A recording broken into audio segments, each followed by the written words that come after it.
Ration কাৰ্ডৰ important update লৈ আহিছোঁ। সেইটো আপডেট হ'ল, যদি আপোনালোকৰ ৰেচন কাৰ্ড আছে তেনেহ'লে কিন্তু আপোনালোকৰ ৰেচন কাৰ্ডটো বন্ধ হৈ যাব। আজি কিন্তু ৰেচন কাৰ্ডৰ কেইবাটাও গুৰুত্বপূৰ্ণ আপডেট আহি গৈছে।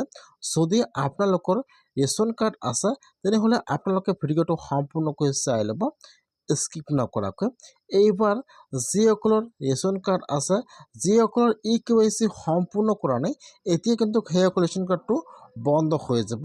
এতিয়া কেনেকুৱাকৈ আপোনালোকে ৰেচন কাৰ্ডৰ EKYC চেক কৰিব যে আপোনালোকৰ ৰেচন কাৰ্ডৰ EKYCটো ভেৰিফাই আছেনে নাই। যদি আপোনালোকৰ ৰেচন কাৰ্ডৰ EKYCটো ভেৰিফাই নাথাকে, কেনেকুৱাকৈ আপোনালোকে ৰেচন কাৰ্ডৰ EKYC ভেৰিফাই কৰিব লাগিব।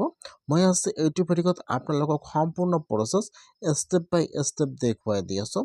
আপোনালোকে জানিবলৈ হ'লে ভিডিঅ'টো সম্পূৰ্ণকৈ চাই ল'ব, স্কিপ নকৰাকৈ। আৰু যদি আপোনালোকে মোৰ চেনেলত নিউ হয়, মোৰ চেনেলটো ছাবস্ক্ৰাইব কৰি ৰাখি দিব নতুন নতুন ভিডিঅ' পাবলৈ হ'লে। আজি কিন্তু ৰেচন কাৰ্ডৰ ইম্পৰ্টেণ্ট আপডেট আহি গৈছে। যিহেতু বহুতো মানুহৰ ৰেচন কাৰ্ডত যিসকল সদস্যৰ নাম আছে EKYC সম্পূৰ্ণ কৰা নাই।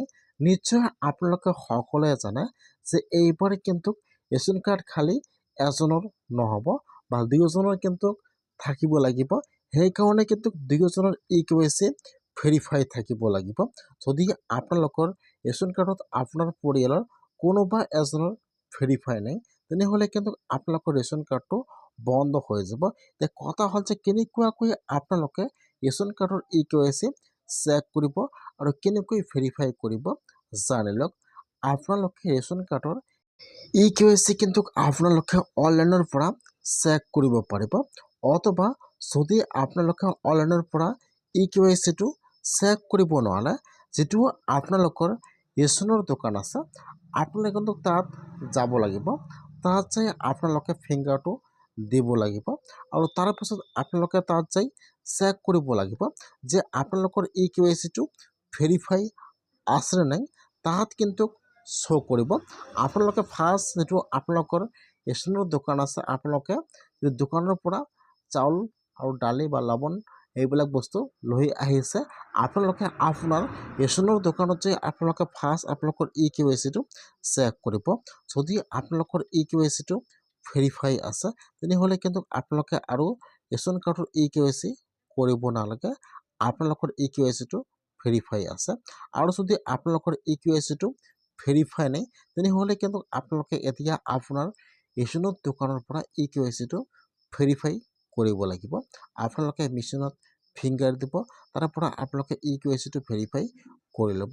যিসকলৰ EKYC ভেৰিফাই নাই, সেইসকলে আজি আপোনালোকৰ EKYCটো ভেৰিফাই কৰি লওক। যদি আপোনালোকৰ EKYCটো ভেৰিফাই নাথাকে, তেনেহ'লে কিন্তু আপোনালোকৰ ৰেচন কাৰ্ডটো বন্ধ হৈ যাব। সেইকাৰণে কিন্তু আজি ৰেচন কাৰ্ডৰ ডাঙৰ আপডেট আহি গৈছে। যিসকলৰ ৰেচন কাৰ্ড আছে, আপোনালোকে অতি সোনকালে EKYCটো সম্পূৰ্ণ কৰি লওক, নহ'লে কিন্তু আপোনালোকৰ ৰেচন কাৰ্ডটো বন্ধ হৈ যাব। এইবাৰ কিন্তু বহুতো মানুহৰ ৰেচন কাৰ্ড বন্ধ হৈ যায়, বহুতো মানুহৰ কিন্তু EKYC সম্পূৰ্ণ নাই। সেইকাৰণে আপোনালোকে অতি শীঘ্ৰেই চেক কৰক আৰু আপোনালোকে EKYCটো ভেৰিফাই কৰিব।